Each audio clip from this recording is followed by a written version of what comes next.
For weeks now, we have seen the protests, people all over the country crying out for justice in the wake of police-involved deaths of unarmed black men. But now lawmakers are taking action. The Senate just passed a bill that would require law enforcement agencies to report deaths of people in custody. Some are calling it a Ferguson bill that one of our local congressmen authored. They've held their hands up protesting the death of Michael Brown. I can't breathe. Chanted the last words of Eric Garner before he took his last breath. I can't breathe. But if they ask about the prevalence of the problems, more questions arise. The Death in Custody Reporting Act, authored by Congressman Bobby Scott, aims to add transparency and accountability to the criminal justice system. This bill passed the House last year, well before many of the high-profile deaths occurred.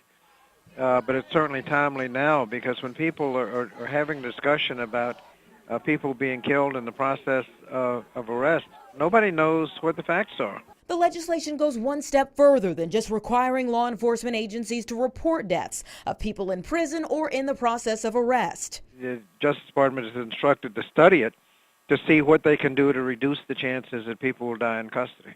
Some are calling it a Ferguson bill, finally passing the Senate as people are pushing for more collection of crime data. Congressman Scott says for 4 to 5 years straight, though, he's introduced the bill as the lead Democrat on the crime subcommittee of the Judiciary Committee. Each time it would get stuck in the Senate, and he's just glad, whatever the current motivation is, that it's finally passed. When somebody says that white police officers are killing black unarmed men, and the other side says, well, no, they're not, well, that's the end of the discussion.